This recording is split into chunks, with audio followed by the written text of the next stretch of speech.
اب impact of 18th amendment جو ہے ایجوکیشن پہ، اس کے ساتھ ہم یہ دیکھتے ہیں کہ کچھ رسکس بھی ایسے ہیں جو کہ بہر طور موجود ہیں اور ان کا کچھ نہ کچھ امپیکٹ جو ہے وہ ہو سکتا ہے۔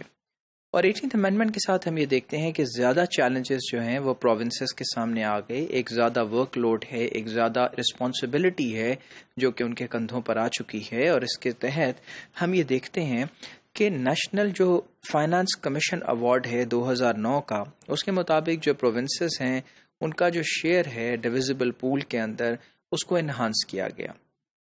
لیکن اس کے ساتھ ہم یہ دیکھتے ہیں کہ جو فیڈرل فنڈنگ تھی فار ایجوکیشنل پروگرامز کی، وہ ایک سٹل پہ ہے، وہ ایک ہالٹ پوزیشن کے اوپر آ گئی ہے، یعنی فیڈرل فنڈنگ جو ہے وہ اب نہیں مل رہی ایجوکیشن سیکٹرز کو۔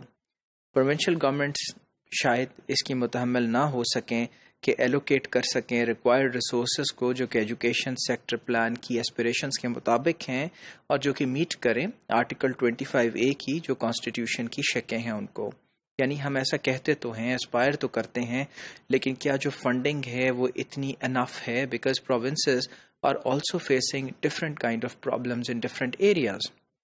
جس میں لا اینڈ آرڈر ہے، ڈیزاسٹرز ہیں، تو پھر اس صورت میں ہمیں دوسری کوئی امداد جو ہے وہ فیڈرل سے نہیں آئے گی۔ یہ بات سامنے رکھتے ہوئے آف کورس یہ ایک بہت بڑا رسک ہے ایجوکیشن سیکٹر کے لیے۔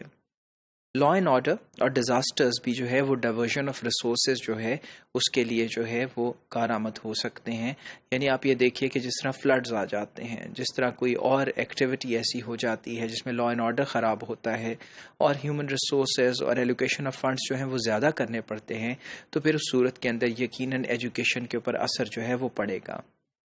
فیڈرل ایجوکیشن منسٹری کو اب ایبالش کر دیا گیا ہے، اور جو اس کے فنکشنز تھے یہ planning and economic affairs division کے پاس جا چکے ہیں۔